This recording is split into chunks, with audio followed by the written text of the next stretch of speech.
Hello world of YouTube, and welcome to the second video in this week of half week of Halloween, because yesterday, today, and tomorrow we're having these Halloween themes, buddy. And today I'm gonna be doing a top 11 list. It's why I'm on this set. My top 11 favorite horror movies. It's a list I've been wanting to make for a while, which is a theme if you couldn't tell in a lot of my recent videos. I've been digging back into the deep seeds of my idea pool and picking out videos that I've been wanting to do.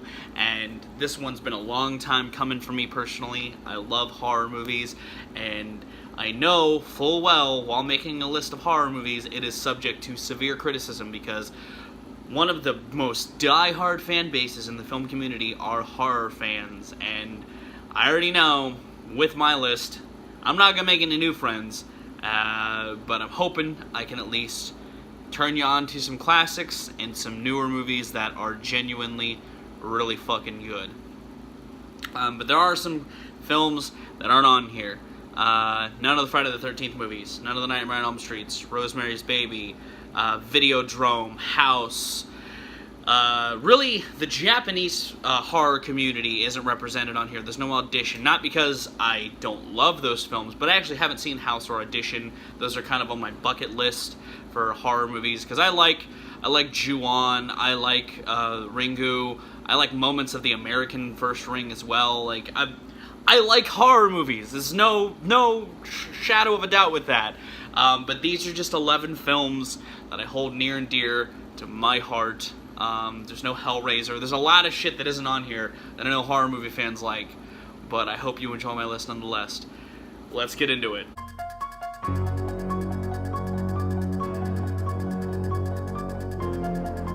Like I said, I'm sure this alone, people don't like that it's this low. Halloween's a great movie. I watched it recently, as you saw in my movie review yesterday. I think this movie is brilliant. I love the way it's shot. I love the tension in a few of the parts in the climax. I think that there's a lot of charm in the way it's made, in the effects, in some of the acting. It's definitely an earnest film, and it earned its stripes without a doubt, and that soundtrack alone is one of the best in the genre. I remember the first time I watched it, it was on cable, and I had already seen some of the sequels. Like, I had seen H2O before I saw this one, and it's just, it astonished me. It floored me. I love the presence that Michael Myers carries throughout the film. Even when he's in broad daylight, he's a terrifying presence. So good, so iconic, such a good film, and I'd argue the best classic slasher ever made. It's the only one on this list, so that's my nod to the slasher genre. It's my favorite of it.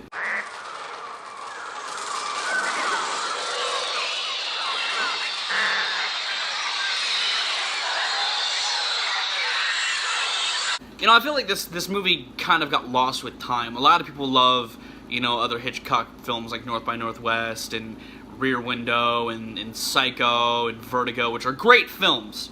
I mean, Hitchcock, those films hold up really fucking well, and I think the reason why The Birds doesn't is because of its threat. But one of the reasons why I really hold this film to a high regard is how believable Hitchcock makes this universe. Because obviously, birds aren't terrifying.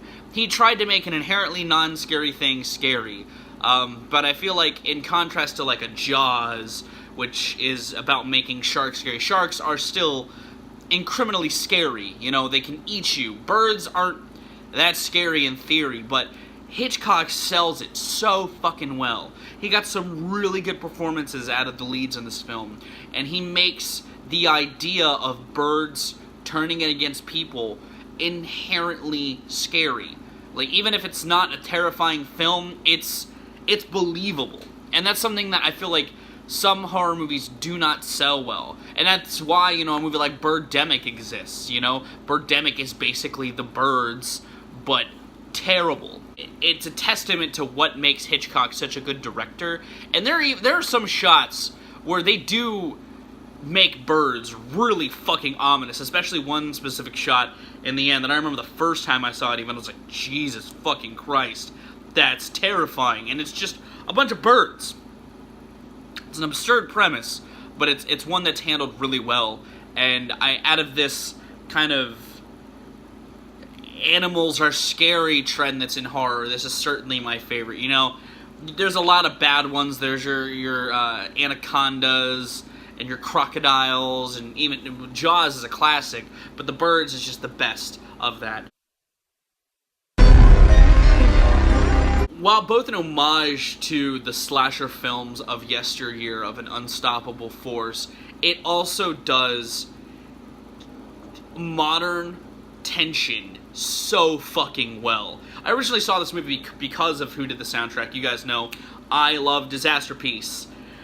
I can't say that enough. And I walked out of this film incredibly impressed. I mean, I think that this movie handles just the in-between points of the monster being there so well. It's such a tense fucking movie. And the tension only ramps up when the monster's actually there, and it's so hard to pull off sometimes.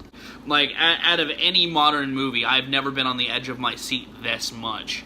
I mean, they sell this monster idea, they sell its mythos really solidly. I think the soundtrack helps with that, and I think the leads also sell that. I think it's nice that there's a modern horror movie where I don't hate any of the characters in the movie outside of one guy. You know, I like what this film does, and I like that. I think it's the best representation modern horror has as far as a modern classic.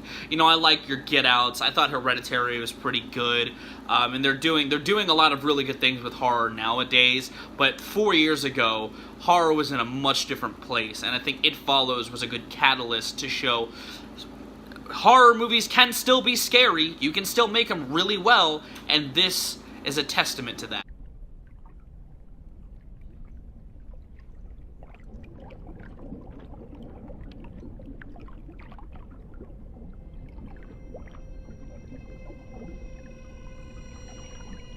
While the lineage that Saw has formed isn't all that respectable, the first film in the franchise is pretty fucking good.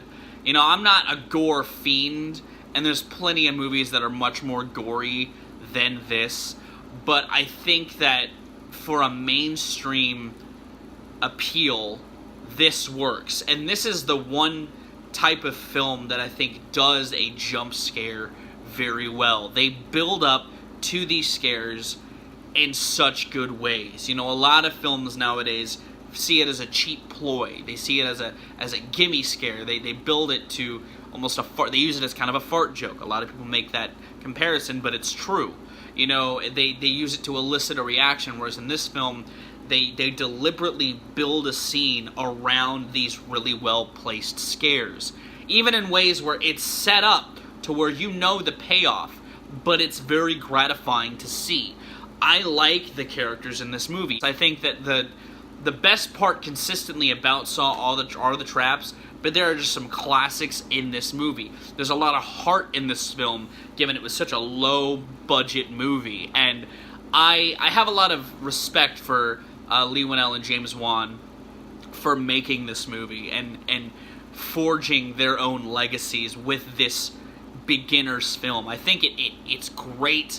I think the story is good, and I love the twists. Before the Saw films were bogged down with twists. I think this one does its twist very, very well. It set a good precedent in its initial run. Oil storage units continue to burn out of control at the huge Texaco refinery near the Texas-Louisiana border. You know, this is a film that never lent itself to a franchise, and I think that's exemplified with all of the sequels that have followed.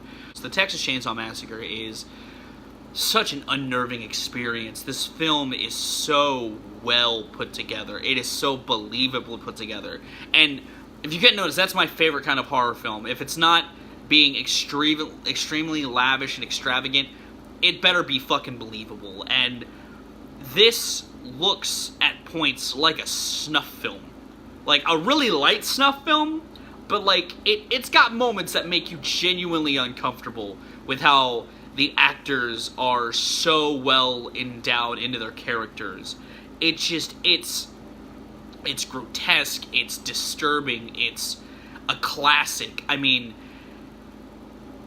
there are very few things that still just get me very uneasy, but the opening sequence of this film does it without a doubt every time. It gets me excited, and it gets me just really uneasy. You know, the way this film is shot, and it helps to the production of this film, just looks so realistic. A lot of the effects in this film are just so well done. You know, I respect a lot out of natural effects, or practical effects, and this film just owns it. This film goes the distance with that, and it's believable. It sells it so well. I love this movie. I love the character of Leatherface in this movie. He, like Michael Myers, shares this looming presence in the film, only he's an even bigger presence physically, and it makes it more terrifying. And there's so many other films that have tried to emulate what this film has, and they just go too far. This film knew where the line was, and it just danced around it. I like the family. I like just how this movie is made. It's so uncomfortable. It makes me so uncomfortable. It's a good film. It's a classic for a reason, and I love it. Ola bars to your neighborhood every week.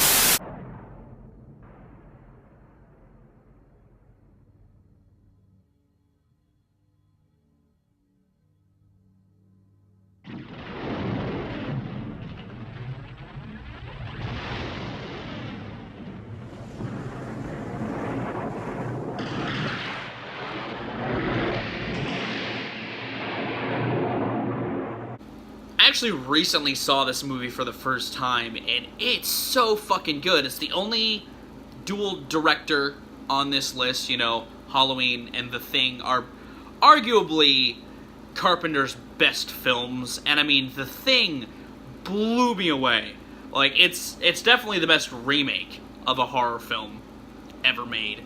I love the effects. Again, like in Texas Chainsaw Massacre, this is the opposite end of that spectrum. It's not believable, but it's so fucking cool. I love the designs of the creature as it morphs throughout the movie. I love how this movie is framed like almost a whodunit meets a grotesque science body horror film. This film is fantastic. It's sort of a trope that I love, but in a different spectrum. You know, if you guys saw my Doctor Who Top 11 10th Doctor stories, you know I love a doomed space mission story, and I'll talk more about that here later on in the list. And this is kind of like that, you know, because Antarctica might as well be outer space. No one's gonna fucking find you in Antarctica, and these guys just get picked off one by one. It's such a good framework, and Carpenter knows how to film a fucking horror movie. I love the characters in this movie, and I love especially the logic behind the progression of the story. Everything makes sense. You know, they're presented with a scenario and they tackle it very logically, and I love that about it. The writing in the movie is so good. And if John Carpenter's not gonna make the music, Ennio Morricone is probably the best second option. I mean, the music in this film it does a great job at enhancing the atmosphere, and it's so good. It's such a fun movie. Glad I recently watched it for the first time, and I'm kicking myself in the teeth for taking so long to get to it.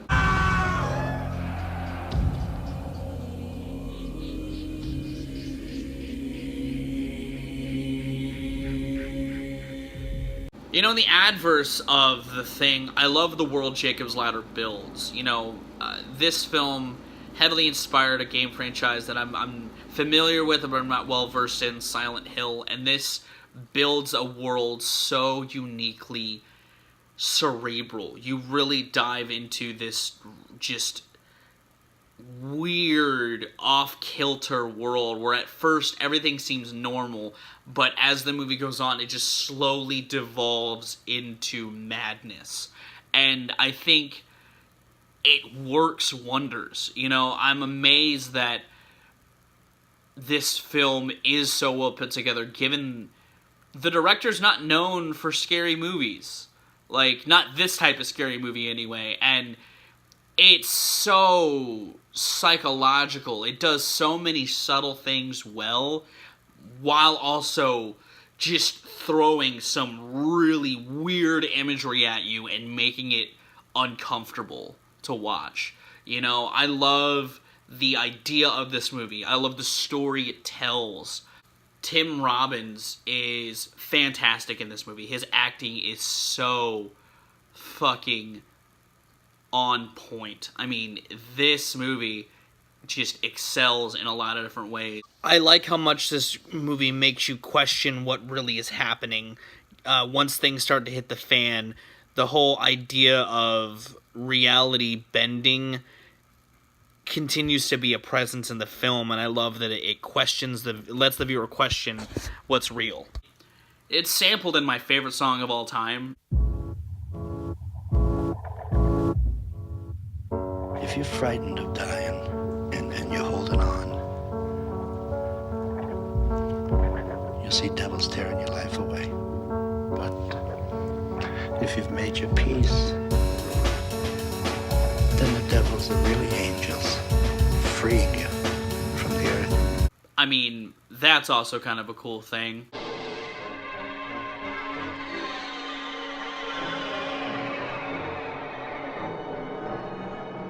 A great example of what happens when a studio believes in a small team and they utilize their budget to make an even better sequel. The best horror sequel ever made, hands down. Evil Dead 2 improves on the scares, makes the already charming special effects genuinely great. The hand scene, all the evil Ash stuff is phenomenal. A lot of the comedy in the film is well done, and that helps that Sam Raimi knows how to make a movie funny as well as make a movie scary. There's some genuinely really good scares in here, and I like the pseudo-psychological stuff because there's a chunk in the movie where Ash spends a lot of time alone in this cabin. I like that it continues the story of Evil Dead while also recapping it, as is customary for these films. It established Bruce Campbell as a phenomenal actor. I like that the movie just keeps getting more and more insane as it goes along. I think that this is just as charming as the first film. It just looks a hell of a lot better because they had more of a budget, they had more time to make a genuinely great film. I have a lot of respect for the first Evil Dead, but I have a lot of love for its sequel. And Armory of Darkness is also really good, but it's less of a horror movie and more of a comedy. Genuine classic. I know a lot of people love this movie, and I'm in the same boat for the same reasons. It's a good time, and it's a great ride to have every year.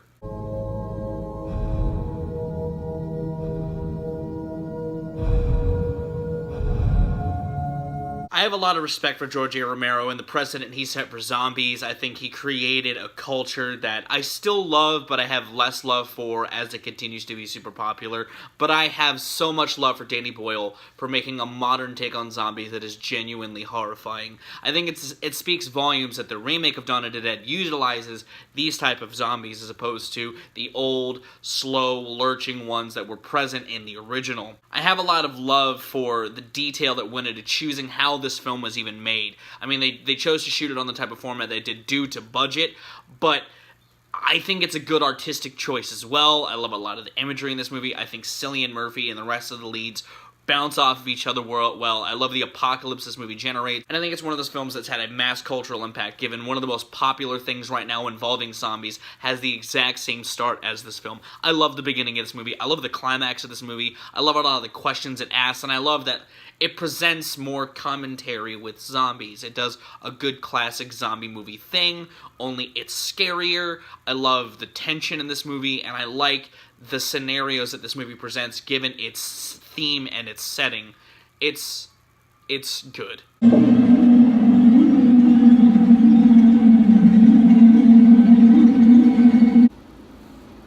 I mean, I love a good Doom space mission story, and this is the granddaddy of that genre. While this formula has been replicated ad nauseum in film, this film just does it perfectly. And it helps that Ridley Scott knows how to, one, make a really good science fiction universe, and two, make a damn good horror movie. The universe of this film is some of the best stylized science fiction ever. I love the tech. I love the characters. I love the banter. The writing in this film is so good. The design choices in this film are so cool of an aesthetic. It's not only a great horror movie, it's a great science fiction movie. I owe other great shit that I love in other mediums to this franchise. I mean, this film is unprecedented as far as its excellence, its respect it's gained in the genre of horror. The xenomorphs are terrifying. They're terrifying in other Aliens films, but it's the scariest here with the titular one. A lot of people consider Aliens another great horror film, but I look at it more of as an action film. Yeah, there's scares and there's death, but it's not as scary as it is here. This film just kicked the door down for the franchise the best, but also a really tense, horrifying experience. I mean, hell, the trailer alone, it's a terrifying watch. This film creates a mood and a setting, and it achieves it perfectly.